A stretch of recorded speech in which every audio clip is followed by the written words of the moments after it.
to the Catch-Up Corner for the first episode of February. The best podcast for the worst movies. If you did That's not... our tagline. Can't wait. If you didn't watch the last episode, then you won't know our theme of this month, the month that is supposed to be the month of love and romance. It's a month of hate. It's a month of hate. Can't wait. Love it. Oh boy. We are doing the worst movies. Obviously, the worst movies are subjective, so we'll talk a little bit about what bad movies are to us before we jump into talking about the movies we're going to talk about today. Yep. We are starting out with the general consensus of Rotten Tomatoes. The movie's so bad they transcend subjectivity and, quite frankly, come into objectivity depending on how you view reviewers, you know?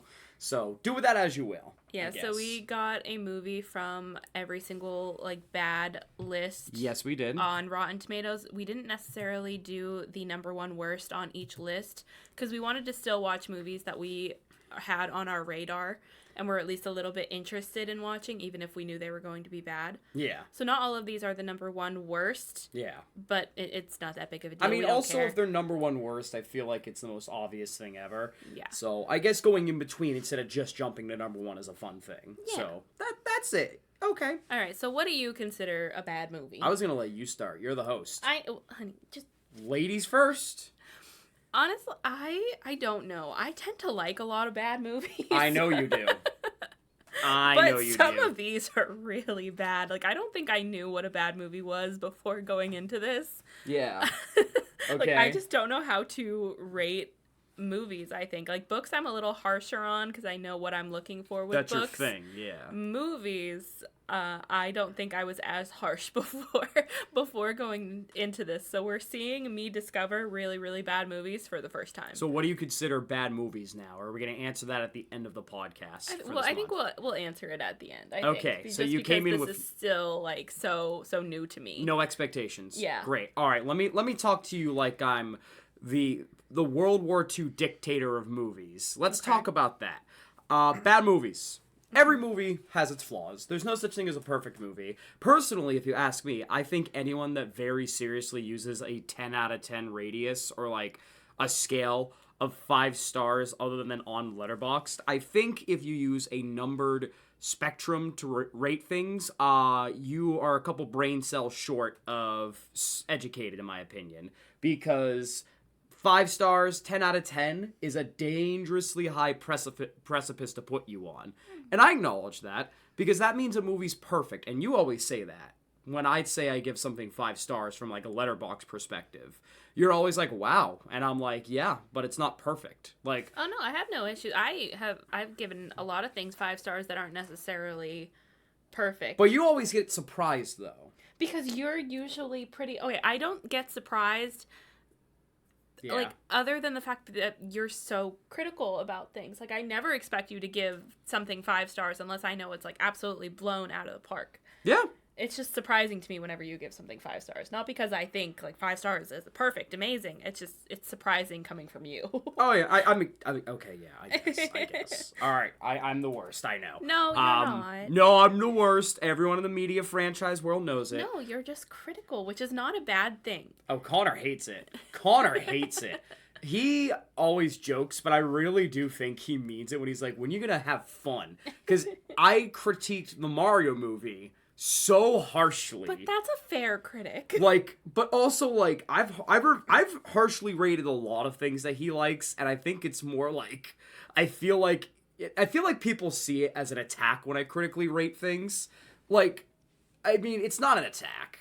But I also, when I say things, I'm so harsh. Yeah. I'm the Gordon Ramsay of amateur know-it-alls. Yeah, you're don't very know-it-alls. Blunt about it, which isn't necessarily a bad thing. It can come off a little harsher than you mean it to. Yeah, I guess. So what does a bad movie mean to me then? The harshest person in the world. Well, as I was saying, no movie is perfect at all. But there are some things that become so glaring you cannot ignore them. Some of the worst movies of all time have been shot, just decently. You know? I mean, there are some good looking shots in a lot of bad movies, but for the most part, boring shots, terrible acting, and a soundtrack that it's not bad. I don't think there's such a thing as a completely bad soundtrack, but there is such a thing as a worse soundtrack when it's forgettable.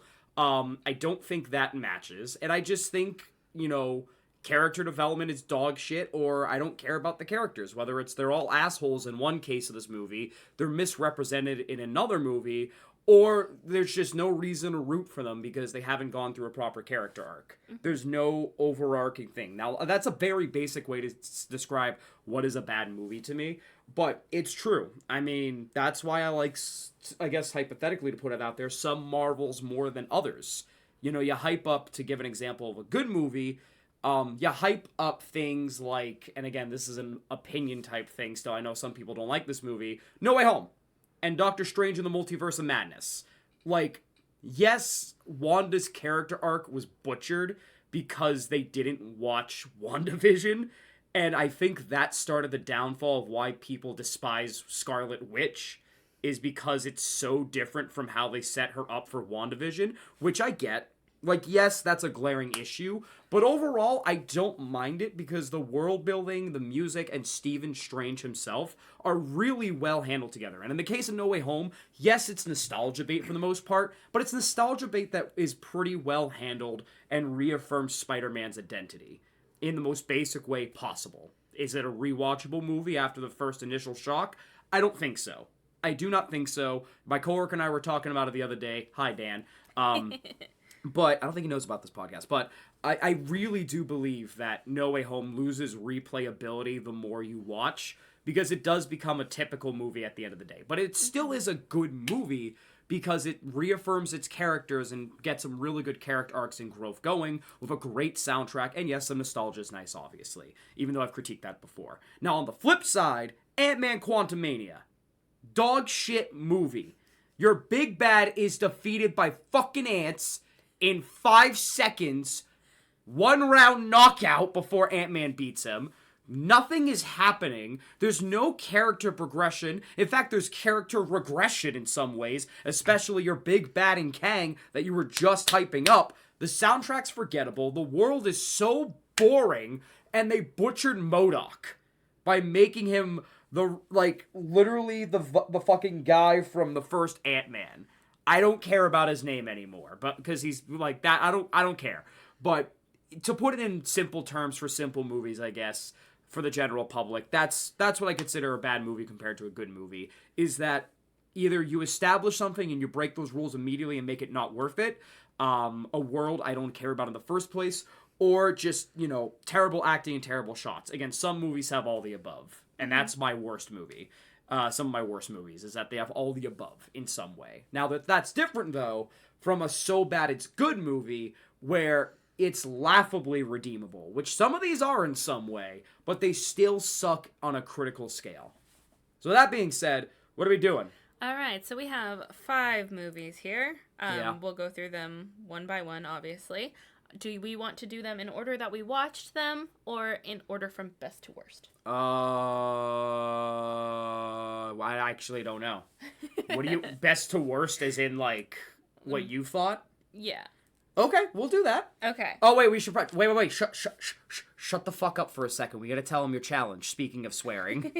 Tell him your challenge! I am personally challenging myself not to swear this whole month during this podcast, and I think it's gonna be really hard. Yeah, because she was swearing a lot during her notes and watches of these movies. I really was, so it's gonna be really interesting. Obviously, Benson already failed. Yes, I'm not partaking in this because I'm not doing that. All no right, thanks. so we'll go from 5 being the best of the best. So the best of the worst. The least bad. Yeah, so you to said 1, best of the best. It's best of the worst. Yeah, whatever. Well, the best of the worst would be number 1. No, not because worst. The best of the best. Yeah. You're right. 5 being like the least bad to 1 being the most bad. Dog shit. Oh man, I'm so excited to get to that one. I already know it. All right, what's number 5? Okay, so number 5 I think is Christmas with the Kranks. Oh, fuck off. Christmas Fuck with the off. Kranks. I don't think it was as bad as all of the others. Christmas with the Kranks, according to Rotten Tomatoes, it has 5% on Rotten Tomatoes, And Too high. the number one worst Christmas movie. Too high. The general consensus on Rotten Tomatoes, it's a mirthless movie as fresh as last year's fruitcake. Christmas with the Kranks is a coarse, garish comedy that promotes conformity. Where did you get that? Rotten Tomatoes. Okay, yeah, okay. So, let me translate that for everybody. Fucking dog shit movie. Christmas is a cult. Tim Allen and Jamie Lee Curtis are the most unlikable they have ever been, which in some cases for Tim Allen is a world record, I should probably mention. And it's hearkening back to the early horror days of Jamie Lee Curtis, because nothing is more scary than Michael Myers than actual Christmas cults with Dan Aykroyd. Also, fun fact, Dan Aykroyd's pipeline from Ghostbusters all the way down to remaking Ghostbusters with Crystal Skull vodka can be found here in Christmas with the Kranks, where he truly lost his mind. I did also find a couple of other sources. I am using Wikipedia, which I know is not a credible source, but it's an accessible source. Yeah. So other sources, Metacritic gave it a 22 out of 100. Too generous. Too generous. And CinemaScore is one that seems to be on audience rated. It is, and yes. It's an A to F range. They gave it a B, which I was really surprised. What are we smoking here? A B? They gave it a B. Oh, God. You just scared the cats. Oh, I'm sorry, boys. Oh, this is so bad. And according to the box office, it ranked third. Who cares? Who cares about on its opening? Who cares about the box office? People will shovel money for anything, okay? Earning $21.6 million, and then eventually it earned $96.6 million worldwide. Go ahead, talk about the movie actually now. Let's actually get to it. Yeah, well, I just wanted to give it some stats. Yeah, give it. Anyways, go ahead. So, Christmas with the Kranks is about our two main characters played by Tim Allen and Jamie Lee Curtis. Phenomenal cast. Bad movie. They have decided after their daughter goes away to the Peace Corps to completely forego Christmas. Christmas is canceled. We are going on a cruise instead. And this really, really angers. For no reason. Angers their neighbors. No, and no, their no, friends. not just. You gotta say it right. You gotta say it right. It angers not, the city. It angers the whole town. A whole town gets pissed off because two people decided we're gonna go on a cruise for Christmas and are like, what the fuck are you talking about? You legal voter with brain cells? Oh, God. So, it follows the hijinks, I'm gonna fill in now, of the town trying to get these two, by any means necessary, to stay for Christmas while they prepare for their cruise. And there are such wacky hijinks along the way, such as cancer. That's not a wacky hijink. One of their neighbors has cancer, unfortunately. Just out of nowhere is the issue, though. Yeah. During all this slapstick, they're just like, the cancer came back. You might as well put it over a slide whistle, like, where did that come from? And stepping on a cat's tail and being like, he deserved it. And telling kids, I don't want your stupid ass tree. And then almost getting yourself killed hanging up the lights. And Dan Aykroyd hanging on to... Chasing Jamie Lee Curtis from the side of her car. He's the mayor, by the way.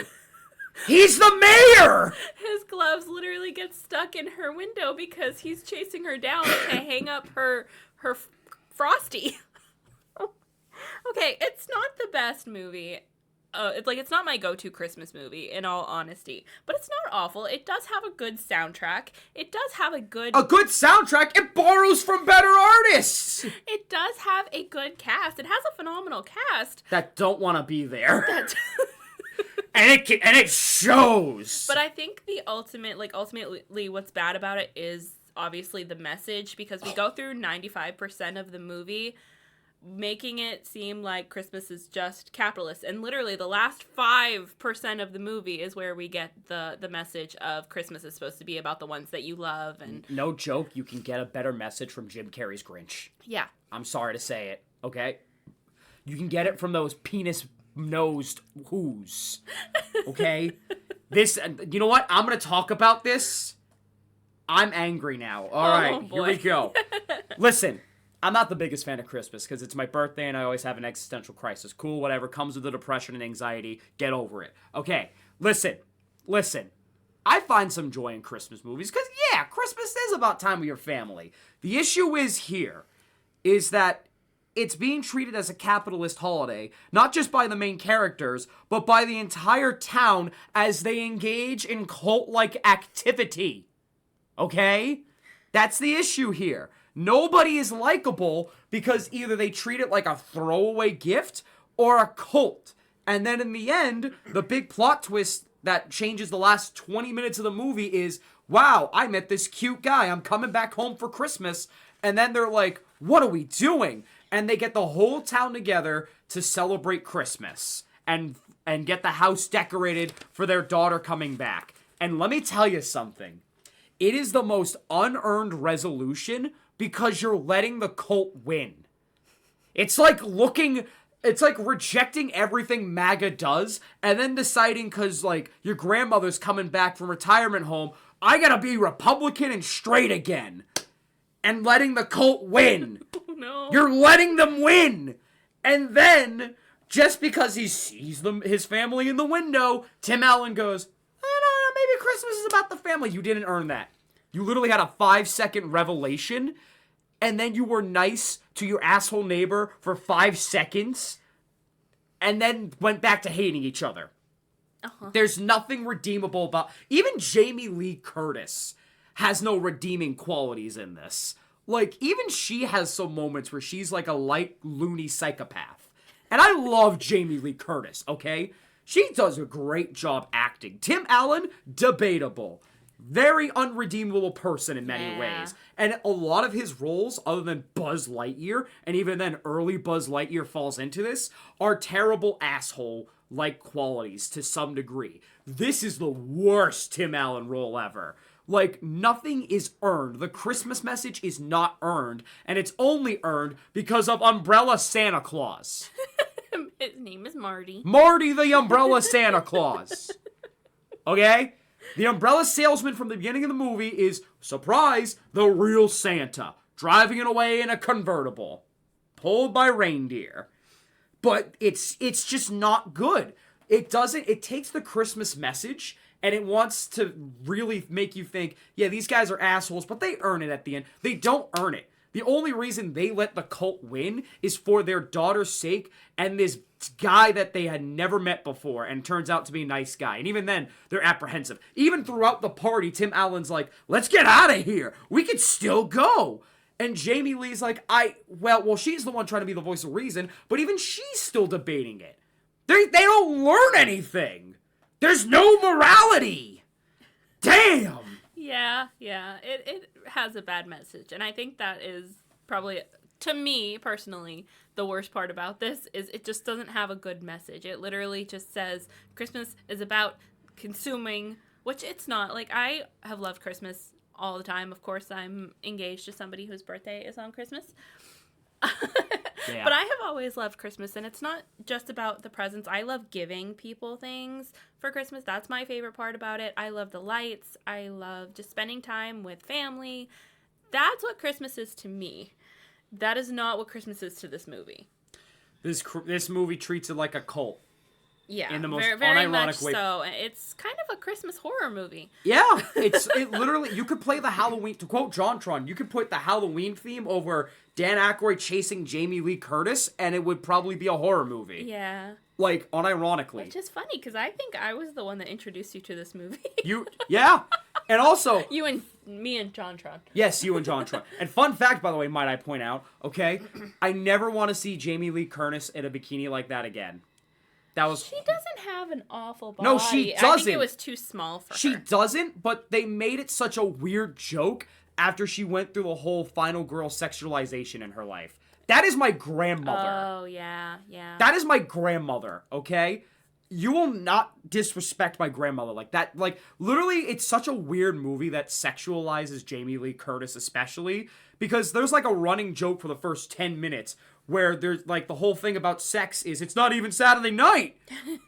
Saturday Night Fever! Or Saturday Night Feeling It, I guess. Like, what the fuck? Like, how many times do they have Jamie Lee Curtis getting hot and bothered for some reason? Yeah. It's weird to see. It is weird. And then Tim Allen is, like, getting different, like, things where it's, like, thongs or whatever, and he's like, these aren't for the cruise. And I feel like, again, to quote JonTron, that's another person you can debate about, but he is funny, unfortunately. Like, he leans forward, and I feel like that because I just go, then what are they for, Tim? What are they for? Like, it's just, it does, the humor's not even good. It's not even good humor. It's not funny, and it's shot horribly, except for the last few shots in the snow, which, yeah, those are cute, until you pan out to the entire neighborhood, and every house is essentially the same. The cult wins. Huzzah!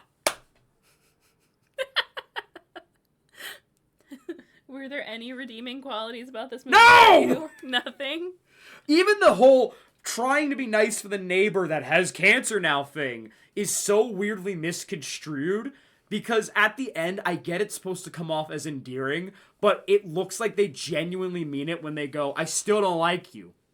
Then give me the cruise tickets back! Fuck you! No, they were laughing about it. They had a little smile on their face. Tim Allen was not. He had a smile on his face. Knowing Tim Allen, though, he probably meant it with a smile. I'm sorry to say it. Okay. There's Do you no have redeeming anything- qualities. Do you have anything to say about Christmas with the Kranks? Go ahead, you speak. No, I don't have anything more to say. Do you really not? I think it was I'll give it a 3-star. I think it's fine. It's not my favorite go-to Christmas movie. Are you feeling It's okay? not the worst, though. You're a little warm. What the fuck? It's not the worst, though. 3 out of 5 stars? 3? Are you fucking mad? No. For the Kranks? Okay, maybe 2.5. Crank it with the Kranks? Tim Allen's trying to crank in the Kranks? Okay. Is there anything else about this you didn't like? No. I was okay with it. It's not like it's not my go-to Christmas movie, but it's not a movie that I would be mad about somebody putting on. I would be. I'd start swinging immediately. Not like some of the other ones. I would swing Like the next one. Oh no. Okay. So the next worst, in my opinion, is Problem Child. See, Problem Child would be my number 5. Oh, so that would be your least worst. I'll be so honest with you. Really? Like, it's so bad it's good in some regards because of just, like, the sheer physical comedy / torture comedy. So, Problem Child is number 17 on the worst movies of all time list, according to Rotten Tomatoes. And it stars Gilbert Gottfried! It is given a 0% on Rotten Tomatoes for a total of 2.3 average rating out of 10. Yep. The consensus is it's mean-spirited and hopelessly short on comic invention. Yeah. Problem Child is a particularly unpleasant comedy, Yes. one that is loaded with manic scenery chewing and juvenile pranks. Agreed, but at least 1 or 2 scenes could be considered funny because of torture. You know what I mean? Or just absurdity, I guess. Let's get this one out of the way. Trigger warning for anyone that does not like this slur. It uses the R word in one scene. And it completely comes out of nowhere. It literally did. I think we laughed uncomfortably because of like how wild it came out. Yeah, it was so out of Like, left field. There's a whole scene where like the main character's an orphan at a Catholic orphanage or whatever, and he finally gets adopted, and he comes home to these parents, and they're like, "You're gonna love your room," and it's littered in clowns. First of all, nightmares. And you can look this scene up, but the kid literally goes, "Dear Lord," there, insert word there.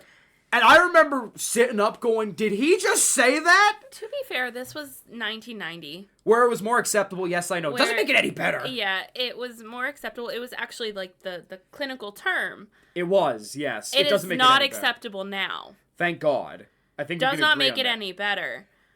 But it's that kind of humor, first of all. Like Benson said, it is about a young boy who is an orphan. He has literally been bounced around from house to house to house. literally the opening scene is him being bounced from house to house in a basket, and as he grows, the basket doesn't get any bigger, so that's supposed to be like your funny moment number one. Yeah, Connor. The whole stork dropping it off, return to sender. Here we go, return to sender. Sweet Jesus Christ, somebody's gonna have to take this kid out of their cooch. It's getting too big. So finally, he's at this Christian orphanage, and he gets adopted, and he makes their lives hell. But, like, you go through feeling, at one moment you're kind of feeling bad for him because you see all these people, like, don't like him, and he is trying, but then something happens that makes him not want to try and destroy everything. Everything, yes. And then we get this whole, like, serial killer plot in He's the background. best friends with a serial killer! I think that's why this is number 5 on the list, because of the out of nowhere serial killer. They're comparing this kid to a serial killer, essentially. Yeah, because, like, they're writing letters back and forth, and then the serial killer breaks out of jail to go find him. Not expecting him to be a kid, yeah. Not expecting him to be a kid, thinking, like, they're going to run around town and, like, mess stuff up. See, I was good about it. I didn't say it. You almost did. And, yeah, I had to look it up and see if maybe this was trying to be a parody of Dennis the Menace. I mean, that's a good idea, actually. I thought it was. It's not. It's just Which makes it worse. Yeah. If we're being honest. Agreed. It's doing its own thing, and it's so wildly bad for it. Like, oh my goodness. The acting leaves a lot to be desired. I think the only decent actor in this was John Ritter. Rest in peace. John Ritter played who again? The father. Oh. Ben. Yeah, even he had his moments, though, I feel like, where he was trying so hard not to laugh. Gilbert Gottfried was not good. He didn't... Give me my check! I'm leaving! I'm just here for the 401k! Yeah. It was, not good. Not good. He was so out of his element. And, again, the out-of-pocket humor. It's not even out of pocket. Like, this is the reason it's so low for me, is because of just, like, it was funny, but it was like, oh my god, I'm laughing because that was so unexpected. Funny. Yeah. Like the shock humor. Right. Yes. Right. And that's not always a bad thing. It depends on how it's handled and how the rest of the movie If anything, our laughs were more uncomfortable. Yeah. Especially that scene. Like a oh my god, did he actually say that type of thing. Like, I was not expecting that whatsoever. That literally was, like, about halfway through the movie almost, and he said that, and I was like, what the fuck? I was like, what did he just say? Yeah. Like, it was not good. I mean, to be fair, though, I wouldn't say that word, but if somebody brings me home and it's a room full of clowns, I am also setting the room on fire. He did do... He did do that. Let's talk about the antics, because the comedy and his antics go hand in hand. Let's talk about it. Go ahead, honey. So, he sets a room on fire. Yep. As we've just discussed. But honestly, I would have done the same thing. Easily the most justifiable thing he did in that movie. He gets invited reluctantly to a neighbor's birthday party, and after she's really mean to him, he throws all her presents in the pool. Now, to be fair, I'd be fighting back if I was bullied, so also kind of reliable, I guess. Yeah. He changed, like, he put pickle juice in the piñata or some shit. Yeah, he put pickle juice and... He put frogs in the punch. That poor frog. That poor frog, indeed. There's so much. He causes his new adopted mom to get kidnapped by said serial killer. Yeah. Although she's kind of into it. She is. Yeah. Because so that was an interesting plot twist. This goes back to my character stuff. I'll let you finish, but that goes back to my character stuff once we talk to about the comedy, because I have my thoughts. And then we have Big Ben, who is Ben Jr.'s father, who's going through like a whole ad campaign. He moons the camera. Yes, because he thought the camera wasn't rolling because his son finally stood up to him in regards to that, and then he was ranting about politics and was like, kiss my ass, America. So, did not expect to get flashed by old man cheeks, but okay, whatever, I guess. That's exactly what happened. So, another just out-of-pocket thing that's like, that happened. Just to make you think this unlikable character finally gets his comeuppance. But, like, is there anything else you want to say about the humor before I get to that? Okay, well, in that regard, the characters all are also, much like the last movie, very unredeemable. Even the father in some way. Like, The father, I feel like, really wants to try, but even then, he's kind of like also doing it for the clout of having a kid in the neighborhood. Yeah. You know what I mean? Yeah. Like, he's trying his best, but also he isn't. And then when they get kidnapped, I know it's supposed to be funny, like, haha, I'm free. He's so mean-spirited about it, though. Like, in the worst way possible. Like, I was like, whoa, buddy, calm down. And then the wife, they are supposed to be your typical suburban white couple from the 50s, a parody of that in a way. And she's clearly the 50s repressed wife. Like, there's many innuendos, I think, or hints that you can feel that their sex life is garbage, their life in general is boring, and then she gets kidnapped by this guy, and she's like, oh, yes, daddy. And it's like, what the fuck, bro? It comes out of nowhere, and it's not even funny in that regard. Yeah. Because she's so unlikable. Everyone is so unlikable, especially the kid. And, like, there's supposed to be this whole arc where he's supposed to be like, I promise I'll be good, because he doesn't want to go back, actually. But then what does he do instead of behaving? He steals the car and runs it into a store. Because he thinks, like, he's been returned so many times. Like, I can understand his motivation. You've been returned so many times. I'm out of here. But I'm taking your car with me. But, like, you do that? Yeah, that's fair. Like, I mean, come on. Like, it's like they're going back on what they want to be character development in, like, every turn they get just for the sake of slapstick. And it doesn't work. Like, if you trade your character's growth for comedy in a comedy film, then you're not doing a true film. You're just doing a comedy act at that point. Even comedy shows and sitcoms get this right, where there's some character development. Fresh Prince of Bel-Air, My Wife and Kids. Full House is questionable, but either way.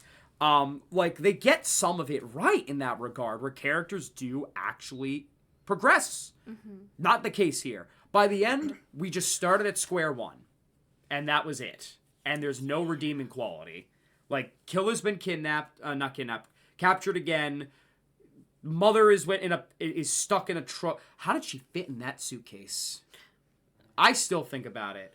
Is she that flexible? Has she been fucking people behind her husband's back? Oh my god. Is that why she's into that? I mean, Probably. Maybe. Probably. Oh, dear God. He's a cuck. Ew. Oh no. But there's no redeeming qualities, and it's also shot so bad. This is, I think, one of the worst shot movies of the bunch, in my opinion. Yeah. There's not a shot here where I was like, wow, this actually does this movie a little justice. Not one at all. At all. Yeah. And the soundtrack's so forgettable. I don't care. I don't know anything about. I don't remember anything. Also, about the cat soundtrack. abuse. Haha. Oh yeah. Apparently that caused a lot of issues because of a lot of people just didn't want to watch this movie or had backlash about this movie because on the poster they showed that scene. Yeah. And What scene? The scene where the cat got put in the washing machine. Yep. And in general, the cat's basically flung around. 'Cause funny. 'Cause cats are assholes. Cats are not. Leave my babies alone.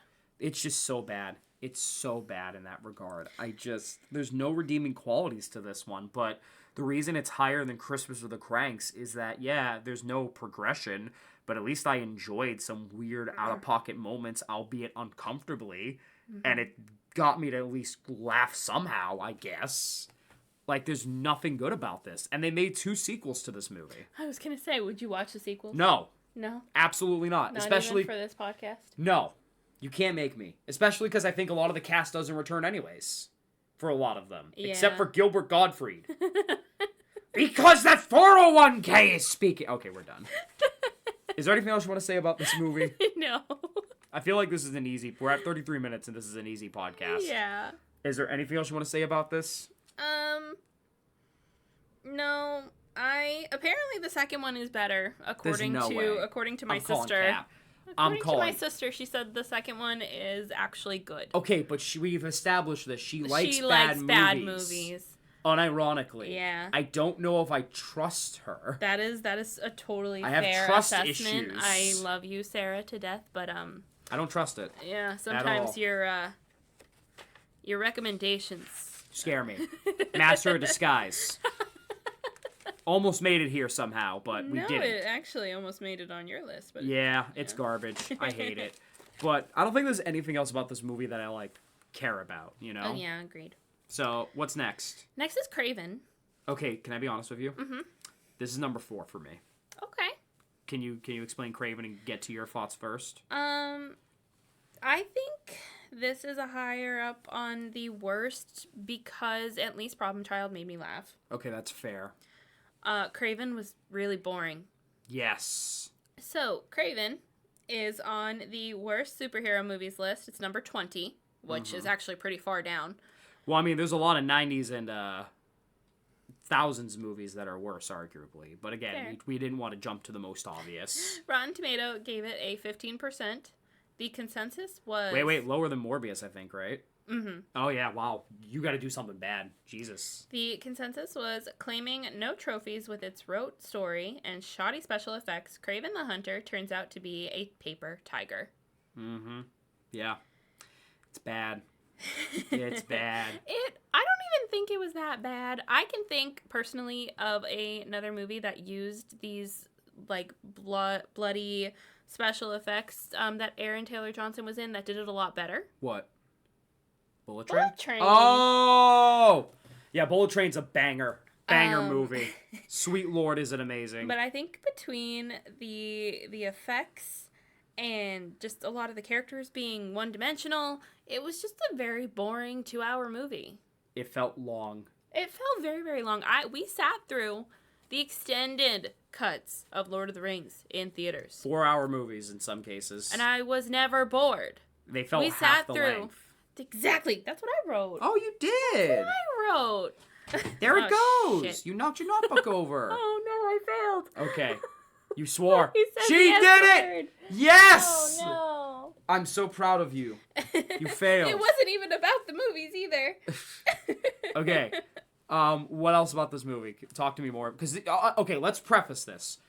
Even though you've gotten into superheroes in the last 5 years because of me, you're still new to some rogue galleries. Spider-Man being especially one of them because of how many he has. You've met anti-hero / villains like Morbius, and you've met other ones like Mysterio. Iterations of Mysterio, I should say. Not the best iteration, but whatever. Mysterio, Venom, Doc Ock, Green Goblin, Hobgoblin, Electro, the Rhino. And now you've met Kraven, who arguably has become more intimidating and a threat over the years. Like, he's always been a 50-50 character, but he also has some of the best stories, like The Last Hunt, which I've talked about a little bit before with you. And when I was showing you other iterations of Kraven. He has some interesting qualities to him, and he's gotten better over the years. So this is your first really big introduction to Kraven. Not a good one, was it? No, it's tough because he's such an interesting character. Like, he has an interesting dynamic. Like, he hunts people. Who, for the most part, it's because they're poachers. He hunts poachers. Yeah. Which is an drug lords. Yeah, which is awesome in theory. And it's because of who his father is. But he does not want to become part of his father. He thinks he has a code, and it's a really interesting character. I personally don't think that Aaron Taylor Johnson did an awful job. It was not good. I think you only have so much to work with. When the script is that bad, I think what they were trying to do these awesome special effects, but they did too many of them. Yeah. And I would much rather have quality over quantity. I would rather have like 2 or 3 really, really awesome action scenes than an hour and a half of action scenes that are done awfully. Here's the issue. They tried to make Kraven an action hero. He's not. He's also more cunning than anything. Like, he can fight. He's a very skilled hunter, but he's more cunning than anything. Like, I showed you his first scene in Spider-Man 2, the video game, and he didn't really fight. He was stalking somebody for hours and then snapped his neck by choking him out.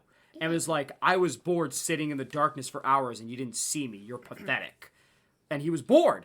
Like, he hunts, but he's not an action type of hunter. Like, he does not do what half of Aaron Taylor Johnson's character did all the time. He's a trained hunter that has some superhero-like strength qualities to him. And also, he gets all these qualities from getting the blood of a lion in him. Yeah. I just want to point that out. That was stupid. That was so stupid. Every time they showed his eyes turning yellow like it was like a dark side effect, I'm like, stop. Yeah. I'm like, enough of that. It's like, literally, they had him running like he was possessed most of the movie. And they called that action. Kraven is not that. He is cunning, and he can fight and be action-packed, sure, but he's cunning, logical first, more than anything else. Which is why he fits so well into the Spider-Man Rogue gallery. Because you now are competing with other geniuses that can fight, but use intellect more than anything, like Doc Ock, Green Goblin. And it makes others that are, you know, more violent-tempered, like Electro, all the more intriguing. Mm-hmm. So, but continue on. Continue on, I guess, with Kraven itself.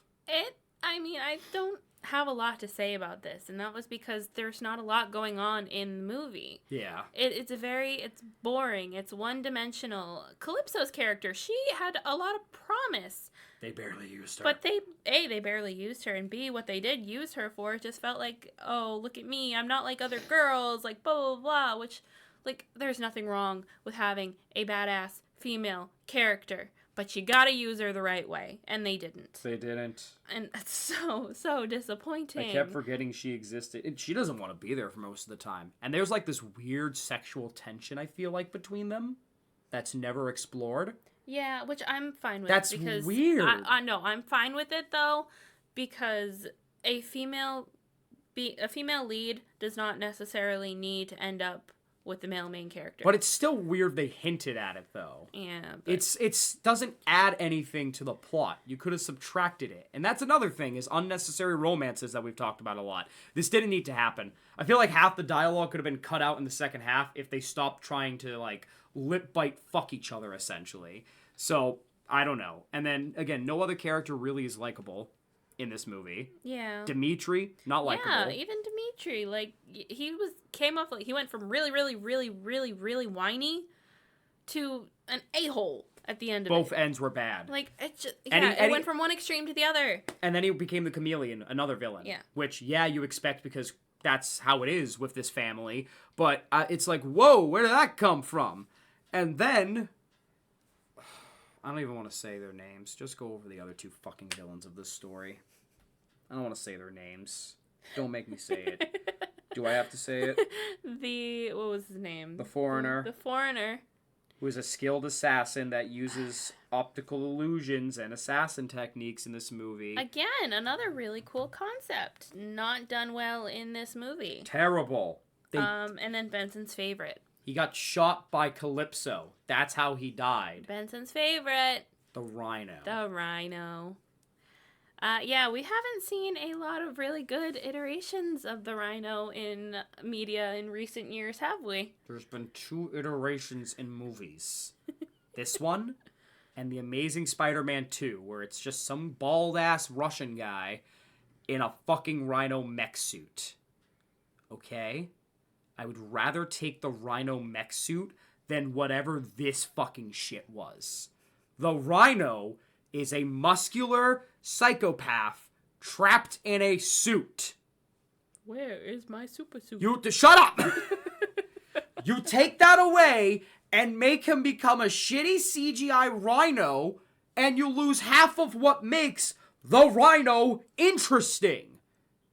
He's not good. The guy also is like this is not Rhino-like. He's like this weird, laughing at himself, I think I'm funny, cocky psychopath.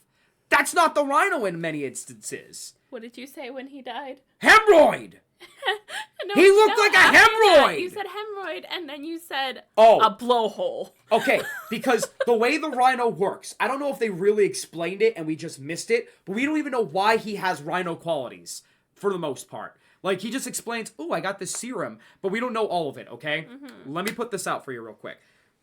He has a whole thing in his side. There's a hole in his side that keeps him from, like, you know, being the Rhino all the time, or lets him be the Rhino when he wants, okay? So when he's the Rhino, he's indestructible, like a rhino, because his skin becomes a rhino. He even gets the horns, which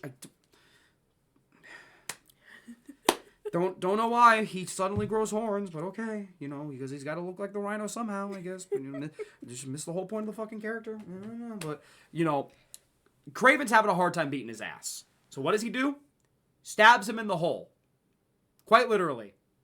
He stabbed him in his blowhole.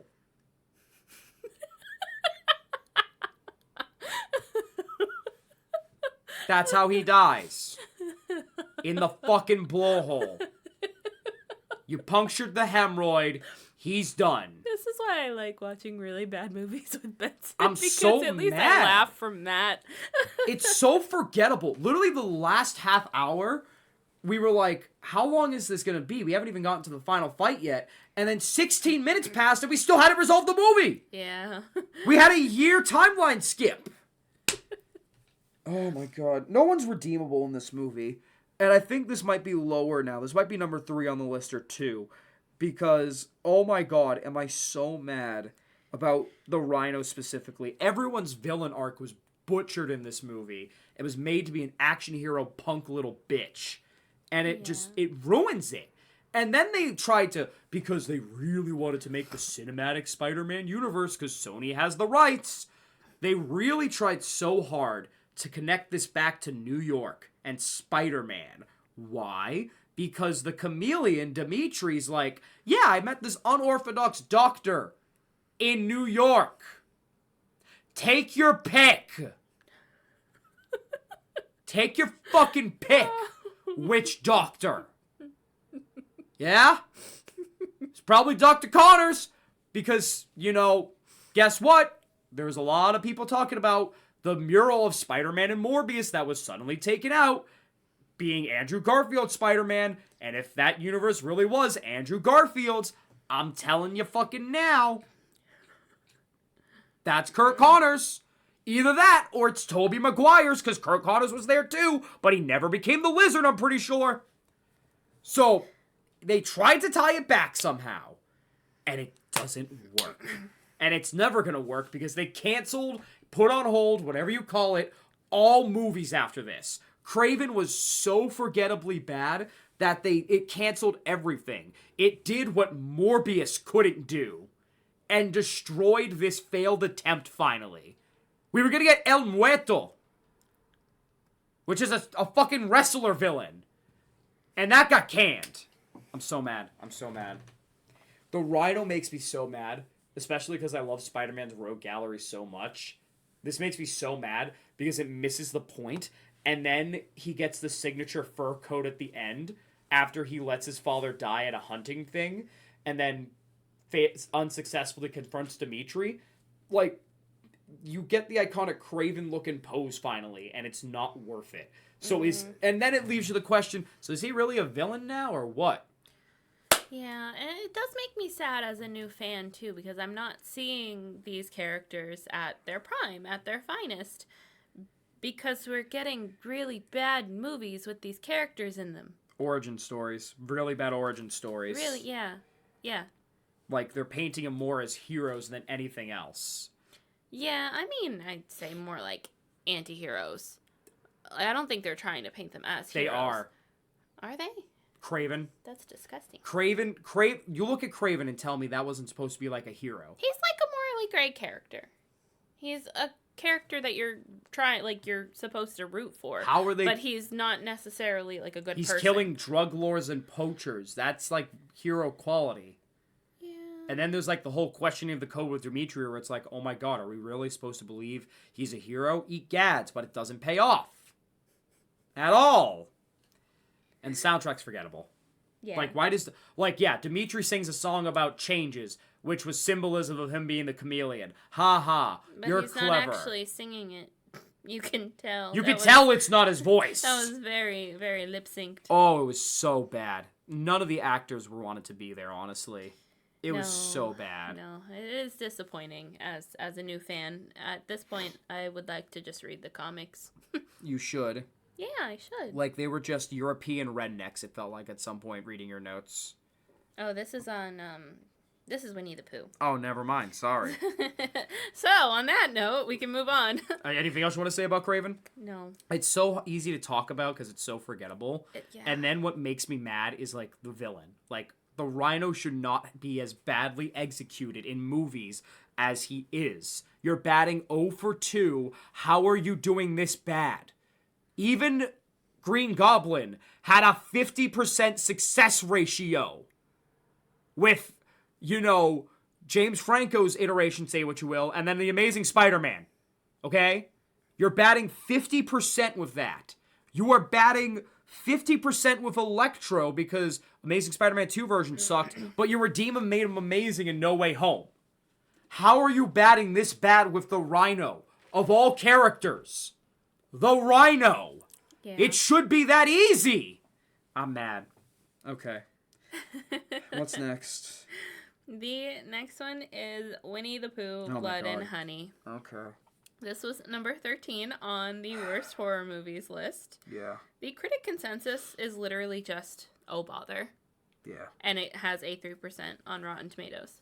And there's a sequel and a third sequel and a cinematic universe coming out.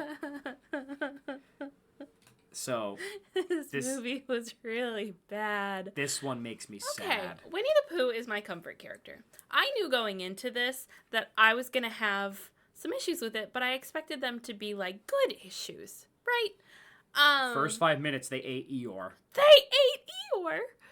My poor guy. Benson and I literally looked at each other and we were like, huh? Yeah. It was, yeah, it was, They but ate like Eeyore. that's not like necessarily a bad thing.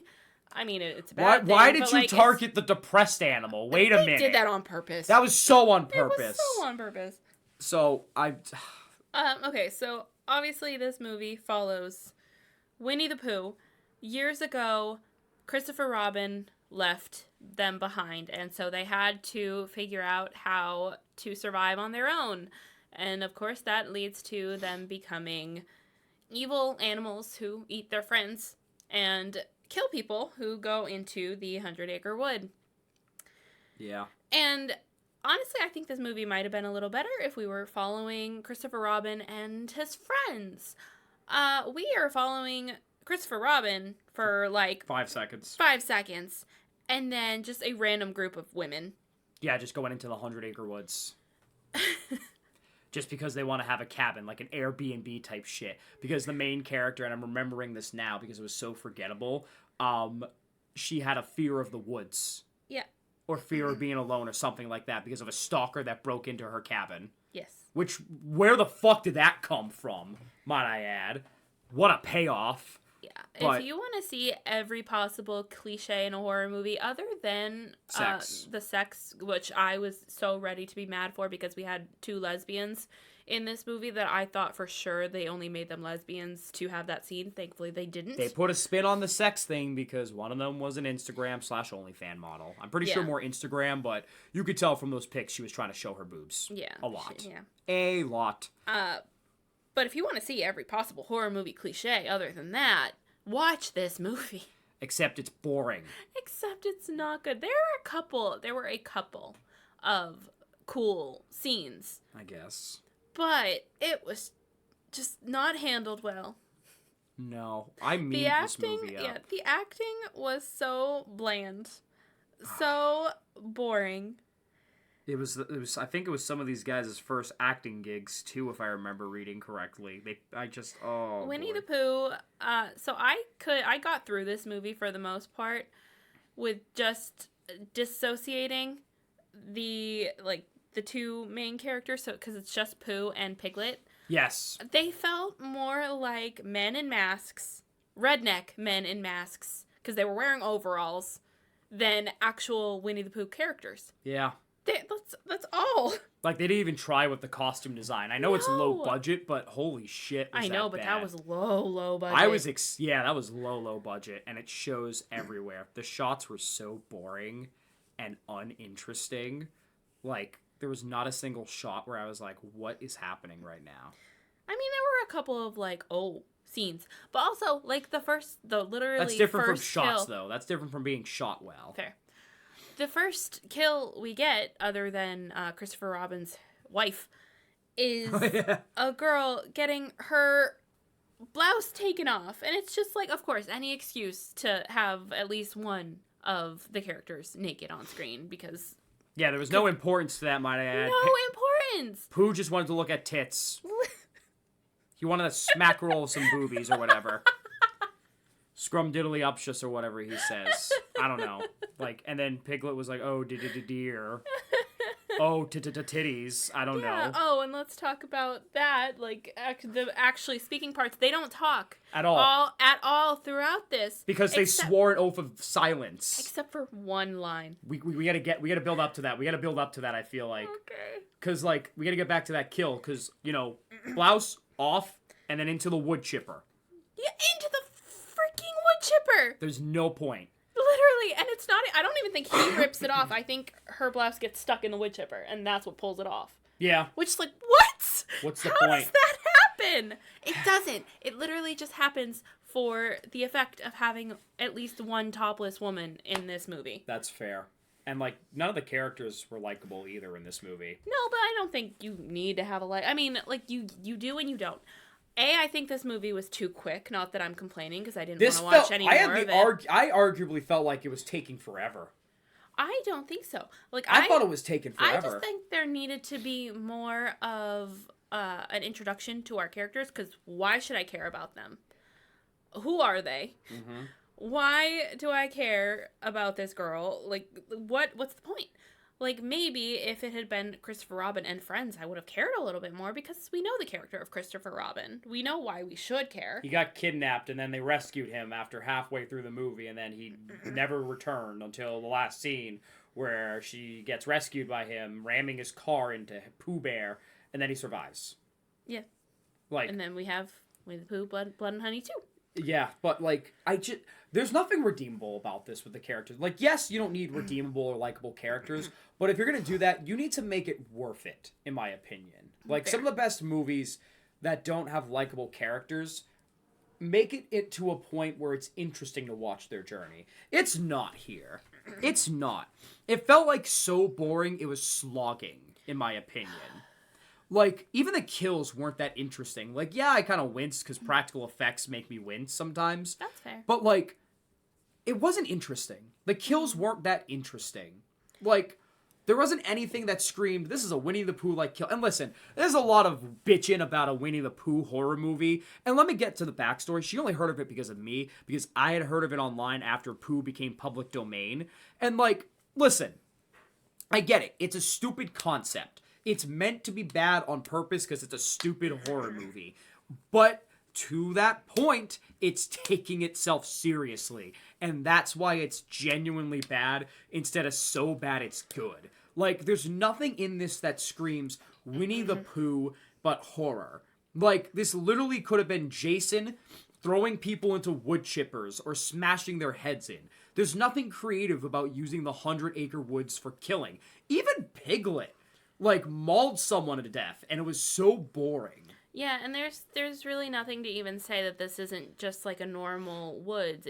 There's literally just a sign that says 100-acre wood. And like Winnie the Pooh's house, but even that's not a recognizable house because eventually it gets outgrown, but even then, it's a fucking hill. How do they get growth in it?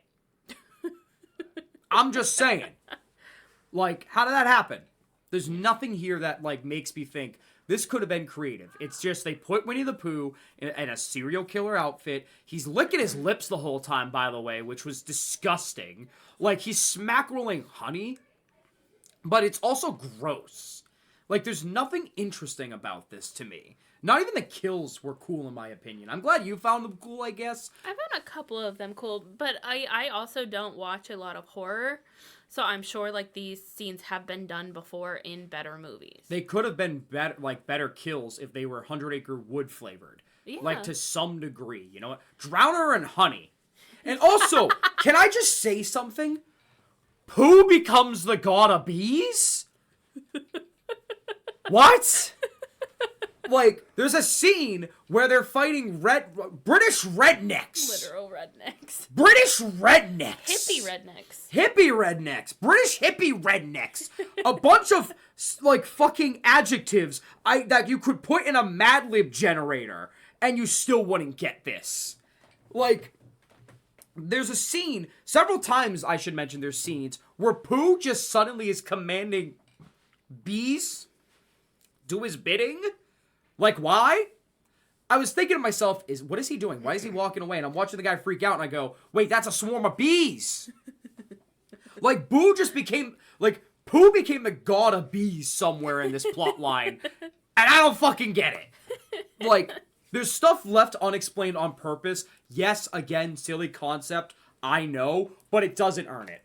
It doesn't earn a single thing. And this is my most disappointing of the bunch, because I wanted this to be the best meme movie of all time. I was begging her, let's go see this in theaters. And then I'm glad we didn't. And I'm glad we didn't either, because this just made me sad. I started looking at my phone halfway through the movie because I just didn't care anymore. I just kind of caught glances at out of the side of my eye, but most of the movie was Christopher Robin going, "No, please, Pooh, you can't do this. I know you're a good guy in there somewhere." When it wasn't the girls. And even then, the girls weren't a payoff, because the girl whose phobia we're supposed to care about dies. Why? Tell them, honey. The whole scene. The final scene. Go ahead. The only thing I want to say about this scene is it's the one line that Winnie the Pooh says because in the whole movie. He breaks his oath finally, and because Christopher Robin's like, "Oh my god, why are you doing this, Pooh? You're a good guy. Let her go." And then there's a moment of silence. And what does he say, honey? Literally, he could have said anything. He could have said, "Oh, bother." He could have said something about honey. He said, "You left." And then slits the girl's throat and then stabs her and lets Christopher Robin run away. Because we needed the setup for a sequel. He said, "You left." Like, yes, I get it. He's trying to answer why he's doing this, but that was 3 lines before Christopher Robin kept begging for him to stop. It's not even written right. It's so bad. It's not even a bad where I was laughing. It was so sad. It made me so sad. If your movie's making me sad in a bad way, you know you fucked up a meme movie, because I shouldn't be sad. I wanted this to be fun, but it wasn't. Yeah. It wasn't. But I heard the sequel's apparently better, and the movies in the shared horror universe are faring much better. The Bambi horror movie has a 50% on Rotten Tomatoes. Like 50-56 range. So would you watch the rest of them? I don't know. Okay. I don't know if I trust this anymore. Okay. I don't know. Would you? I would not be opposed. Especially because we're getting the equivalent of Endgame. Yeah. I wouldn't be opposed. I kind of want to see... yes, I would say at 100% I would watch them because I want to see what the rest of them look like. Oh, we see Owl, I think, and Tigger. I want to see Rabbit. We haven't. I looked it up while we were watching the movie. Are we going to in the third one? Yes, because I would watch it for the because they hyped it up in the end credits where they showed still pictures of Rabbit supposedly returning to the 100-acre woods, which means they are getting Rabbit. Yeah. Rabbit is Benson's favorite. No, he's not. But I just this movie made me sad. It was so bland in the most disappointing way possible, and I hate that I'm saying this instead of laughing about how funny this movie is, but it's just not that good. If you want a bad horror movie that doesn't take itself seriously and knows how stupid it is, go watch Slaughterhouse. I knew you were going to bring that one Literally up. Cinema. I don't think that was on the worst horror movie. No, because it has like a 56 on Rotten Tomatoes. Winnie the Pooh got beat by Alpha the Sloth. What the fuck? It's amazing. It's amazing how much they fumbled this. Speaking of fumbled. Oh, well, here we go. This is the biggest challenge of let's see if she doesn't swear. Your least favorite. Go ahead. My least favorite of the bunch. The worst blockbusters list. Number 1 movie. This was the actual number 1. Yes, number 1 worst movie of all time. For Blockbuster, yes. The Last Airbender. As in Avatar. The Last Airbender. That's right. It has a 5% on Rotten Tomatoes. Mm-hmm. Directed by Shyamalan Ding Dong. The consensus is The Last Airbender squanders its popular source material with incomprehensible plotting, horrible acting, and detached, joyless direction. I agree. This follows book 1. I agree so hard. And we never got a book 2. I wonder why. There was a planned trilogy, yeah. Because it's bad. Go ahead, I'll let you take the reins. Oh my god, it's so bad. This is the worst movie I've ever seen in my life. Tell everyone about the story of Avatar and how it correlates to this movie. Go ahead. Okay. Avatar The Last Airbender is an anime show. Animation. That too. And it is about Aang. Ong. The Last Airbender.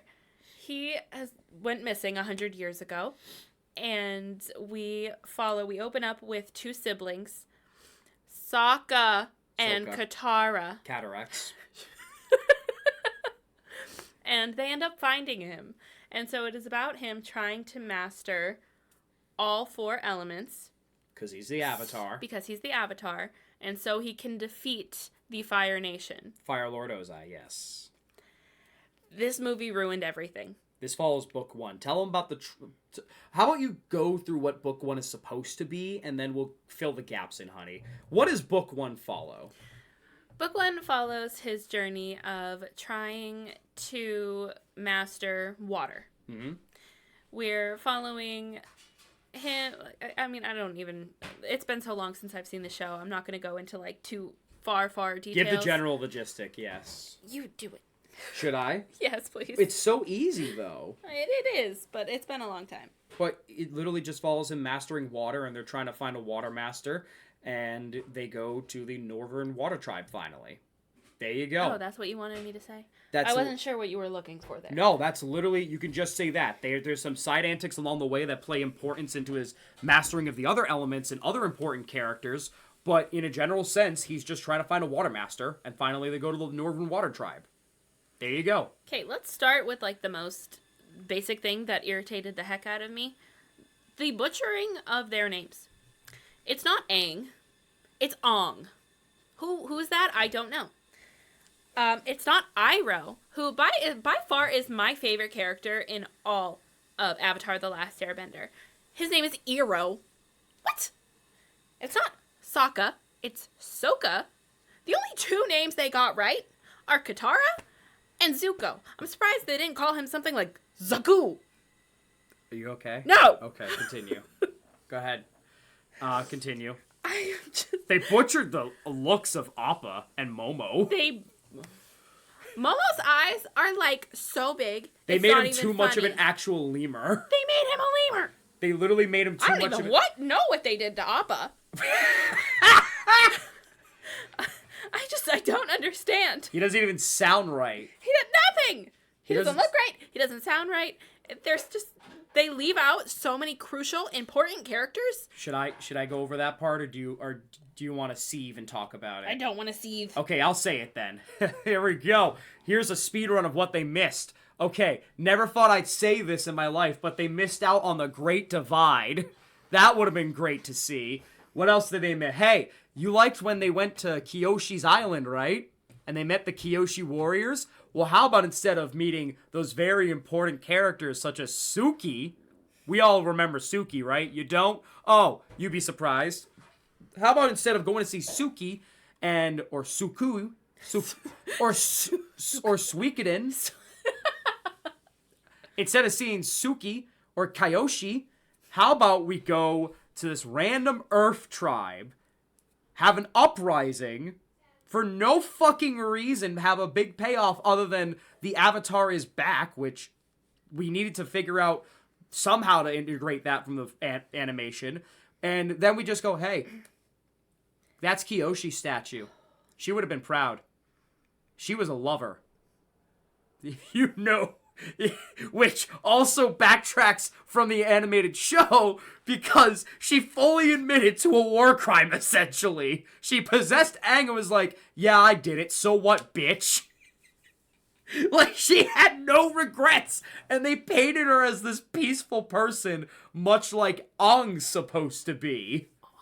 And I'm saying it now to piss you off. Please stop. And, like, even in book 3, Kyoshi's like, hey, when Aang's like, I don't want to kill him, and I gotta figure something out, and, like, is talking to the past avatars, Kyoshi full out is like, you gotta murk him.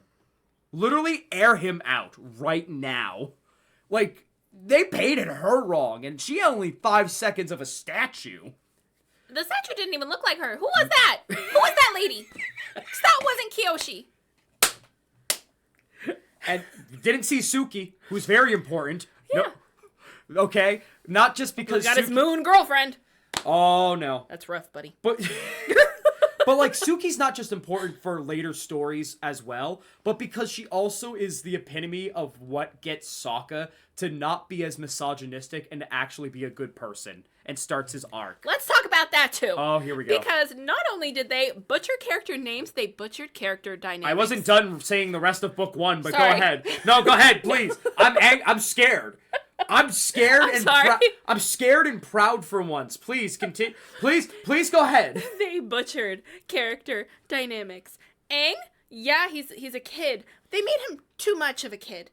Because there are times that, like, literally the whole point of Avatar is even though he's a child, we're supposed to see him maturing. We don't see that. You know what else we don't see? Oh, no. Katara. Oh, no. Katara's supposed to be this, like, yes, in the show, she's with Aang. She's supporting Aang the whole time. I don't think there is a single sentence that she says after she meets him that does not have Ong. Ong, let's do this. Ong, let's do that. She is completely wrapped up in him. She does not exist without him. Well, also, fun fact, they got rid of her, like, being the mother of the group traits in many ways. And can I piss you off even more? No. Can I piss you off anyways? Go ahead. I'm going to do it anyways. Okay. They also got rid of her important character arc at the end of book 1 because they kept a really important character. Is your hair standing up? It was bothering me. I know, my hair's really static. But it's good now. They got rid of... They kept the waterbending master from the Northern Water Tribe. I forget his name off the top of my head. But, you know, he teaches Aang how to bend water, but is also teaching Katara how to bend water well. That's great. Except for the fact they skipped over the whole arc where he doesn't let her in because she's a woman. So, and then they skip the part where even though she loses, she impresses him and is like, yo, equality. And she cements herself as a badass. Despite her overly bearing mother traits, which they also talk about in later stuff anyways. So they butchered Katara's character arc. And Sokka. Did we see him use a boomerang much in this movie? He has it. But I think Katara used it more than he did. Yeah. Yeah, and that was his whole life. Sokka wasn't funny. No. Sokka's supposed to be the comedic relief character who does have some serious moments in the show. He was not funny.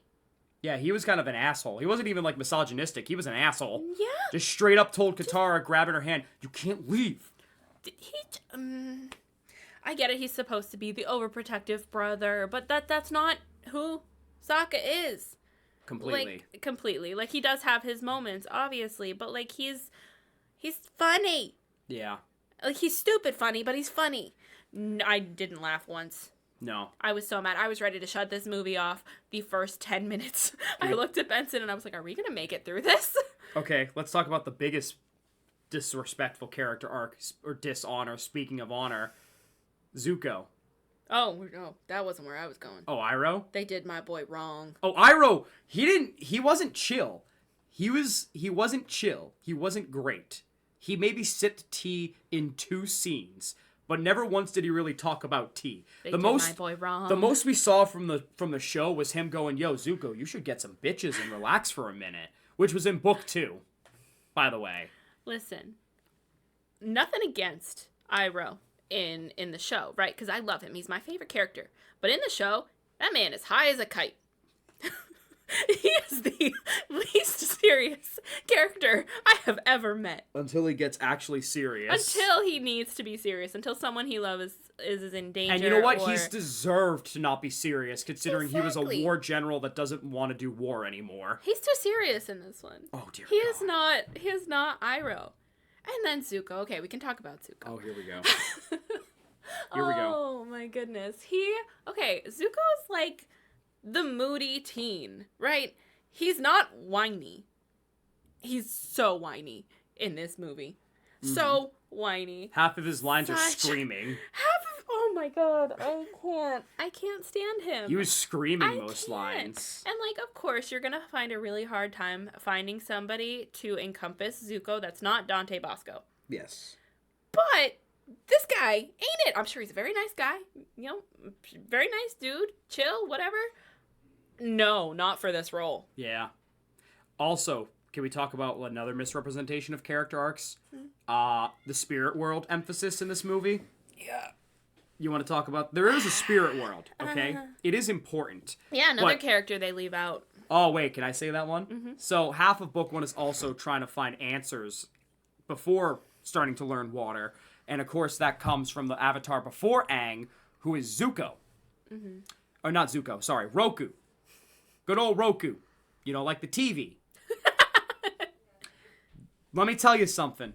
Did you like that character? Well, good. You would be alone because he's not in this movie. They replaced him with a spirit dragon. A spirit dragon who misconstrues the entire point of the avatar because he's like, yo, you're a pussy-ass bitch. Why you running? Why you running, you little child? Small infant boy who has no elements other than air and oxygen. Sorry, I just flashbanged all of you. Oh, you're good. We needed to... But we needed some light in this room. What else was there for that? Oh, let's go back to the... Are you done with characters real quick? Yeah, I think so. Okay, let's tie that back to the other stuff they missed out from this. So we talked about Roku, we talked about Kyoshi and Suki. What else did they miss out? They really jumped over Aang returning back to his temple and seeing his old friends dead. They really glazed over a genocide, which is like bananas to think about, considering the whole theme of that show is one nation committing mass genocide. That's wild to do. And you treated it like it was a Anakin, like not an Anakin, a Luke Skywalker moment where his aunt and uncle were burned to death. That's crazy to me. I don't know. Maybe it's me being the fan. I don't know. Maybe I know too much about the show for my own good. That's wild. What else did they substitute? There's a whole bunch they did. Wow. Let's talk about the fact that, you know, they didn't see the future teller or like got their future about each other or like the sightseer where she's like, you're going to find a new love. Listen, I wasn't expecting Aang to go so papayas in this movie, but like, if you're going to have Katara saying Aang's name all the time, like hinting at a romance, like you're going to have to, you need that episode, in my opinion. They really jumped over all of the Northern Water Tribe. Did we even get the watermelon guy? No, we didn't get the cabbage guy. Cabbage. Why did I think watermelon? You were thinking, like, juice? Cactus juice? Maybe. Oh, yeah, maybe. Like the quenchiest to didn't quench. Even get the cabbage guy. No, we didn't get I think we saw one guy rolling cabbages in the Earth Tribe, but he never said, my cabbages! Oh! Earth Tribe! Sorry, I hit your arm so hard. I'm sorry. That was rude. Let's also talk about the biggest one. The biggest disgrace. Boomy! There was no Boomy! I was waiting for you to mention that one. There was no Boomy in this one, which is wild to me. They glazed over his best friend in the world, who is now an old guy. They glazed over all of it. Like, and they just went right to the Water Tribe, and even then, that wasn't good. That wasn't good. The Northern Water Tribe, they missed out on the whole giant, spiritual fish that Aang encompasses when he masters water. They skipped out over Katara and Zuko's duel when Zuko kidnaps Aang. They skipped out over everything. Can we talk about one of the biggest disrespects, too, in regards to villains? Commander Zhao. I never thought I'd say that. Commander Zhao was also massacred badly. And they kept one important thing when he kills the koi fish, but that's it. And then he gets drowned by waterbenders, which is also a disrespect, by the way, because that's not waterbenders. Those are not waterbenders. And if we're going to stick on the topic, I guess, of bending, they butchered that too. Because, you know, in the show, they bend from thin air. They're like, in the case of Aang, actual air.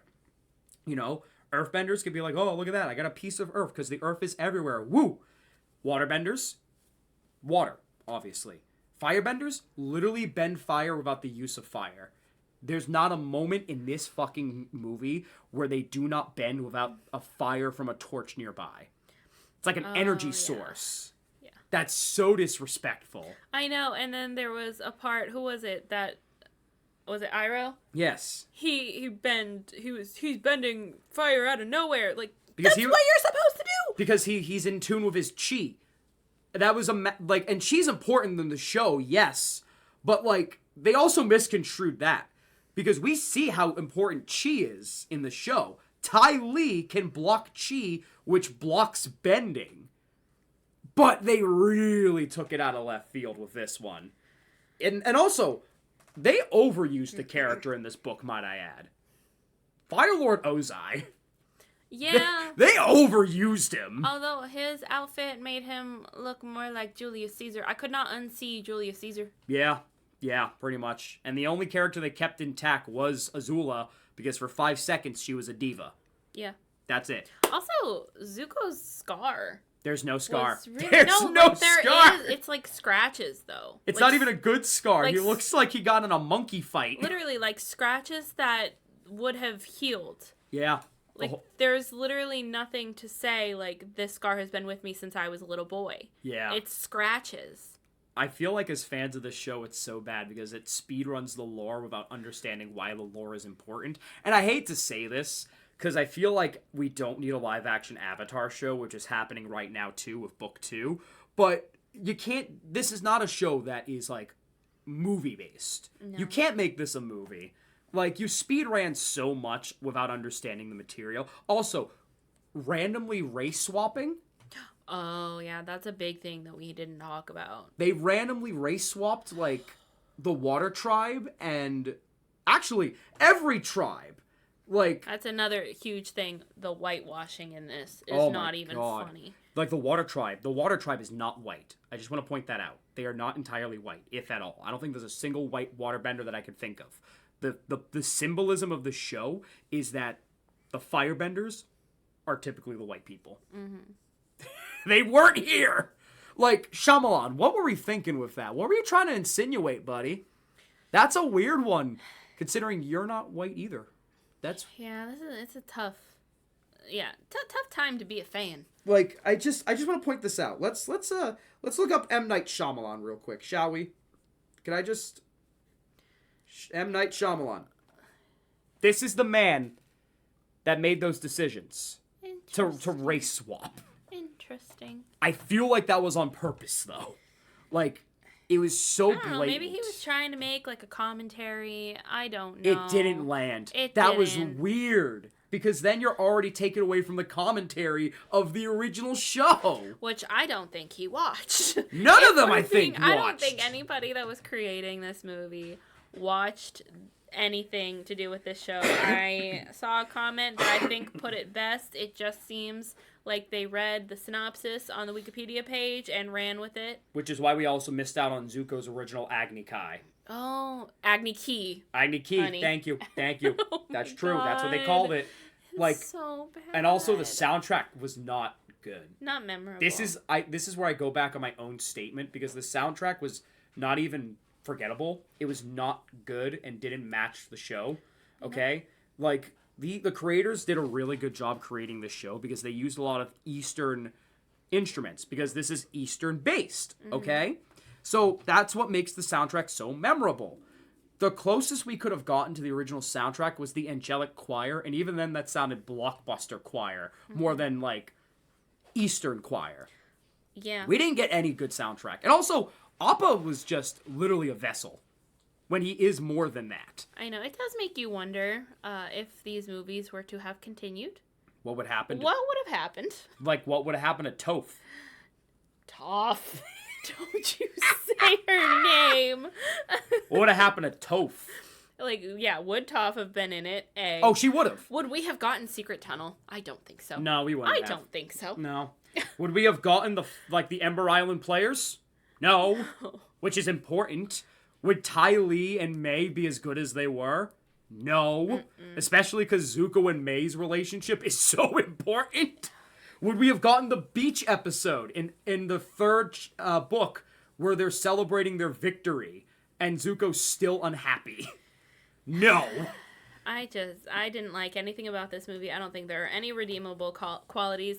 There were a couple of Bensons movies that were really, really, really, really, really bad. Next episode. Oh, man. I can't wait to talk about those. Yeah. This is worse than all of them. Is it worse, though, because you're a fan of the show? I think so. Like, okay, let's be honest here. Like, if you're watching this not as a fan, there may be some enjoyment, but even as a film on its own, it's so badly put together and is so rapid fire. I think if you're not a fan of the show, maybe this is a solid 3-star. No, that's being generous. Being generous. It's like an still. okay movie. If you're a fan of the show, absolutely not. I would give it 0 stars if I could. Like, this is one of her favorite shows of all time now. I love this show. Oh, this also begs the question for book 2. Would they have done Iroh's Leaves from the Vine Justice? No. No, they wouldn't have. Absolutely not. They wouldn't have. They would have massacred the Tales of Ba Sing Se. They completely would have. They already ruined his character. They did, yeah. Like, there's no... And not for nothing. Iroh's not a tall, skinny man.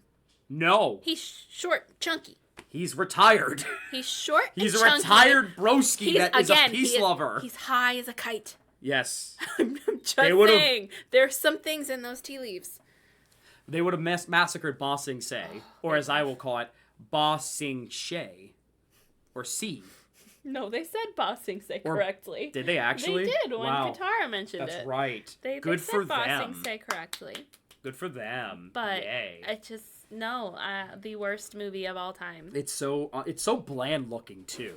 It's so bland looking. It's not even like... Yeah, that's another thing we've talked about before. That world building and, like, the world's feeling like characters on their own is my favorite thing in any media form. It's bland as fuck. They did not capture that. It felt like the early 2000s where they were like, yeah, everything's going to be edgy and dark. And yeah, they really played into it here. Which, speaking of, we should probably start wrapping up this podcast soon before we go in the dark. Yeah.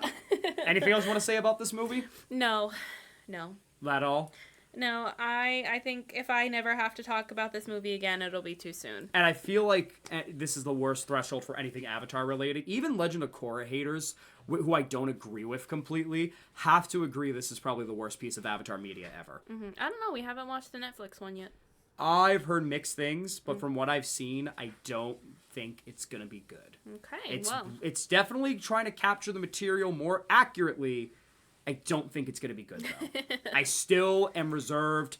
Maybe this is where my bias finally comes into play as a nostalgia person, where it's like you can't do that whining, but I don't know. I just feel like it's too iconic. You don't need to perfect it. It was already perfect as it is. Even with lull episodes with, like, The Great Divide, even then that had, like, its moments, I guess, even though nothing happened. All across the board, it's about as perfect as it could be. So, I don't know. It's just, I don't know. And I don't like that they made a movie of this. Never saw it as a kid in theaters. Thank God I missed out on that. I know, I would have walked out. Yeah. I think the only reason that we made it through this whole movie was because we were sitting in our living room. Yeah. And we could pause it whenever we wanted. Yeah, pretty much. Anything else about this movie? No, I think I'm over it. Oh, let's talk about the one stupid thing that also pissed me off, too. Iroh's test to see if he was the Avatar.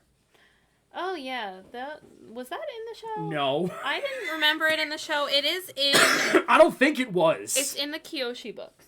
I don't think it was. And if they did, they breezed it lightly in the show. I didn't think so, but I was like, am I misremembering? But it's in the books. Yeah. Like, there is lore I'm pretty sure it is a thing that was in the show, but they breezed through it so lightly that it wasn't a thing that I look at and go, oh, yeah, that makes sense, you know? But they reacted to they tested him by making Aang react to all 4 elements. It was so stupid. Yeah. It was so drawn out and stupid, it's not even funny. Like, wow, was it bad. Yeah. That's this whole movie, though. Well, your question of this episode is, have you seen any of these movies, and what did you think of them? Do you think they deserve to be on these lists? Rank them. And rank them. Yeah, if you want to rank them. If you're a masochist and have seen all 5 like we have, rank all 5 movies. I will be keeping a running list on my notes app and adding the movies that we watch to this. Yes. So just to refresh your memories, in 5, as in the least worst. Least offensive was Christmas with the Kranks. Ugh. 4, Problem Child. 3, Kraven. 2, Winnie the Pooh. And 1, The Last Airbender. I think you put Problem Child at 5 for me. You put Kraven at 4. And then you put Christmas with the Kranks at 3. And then you keep the top 2 and you have my list. All right. So far. Speaking of my list.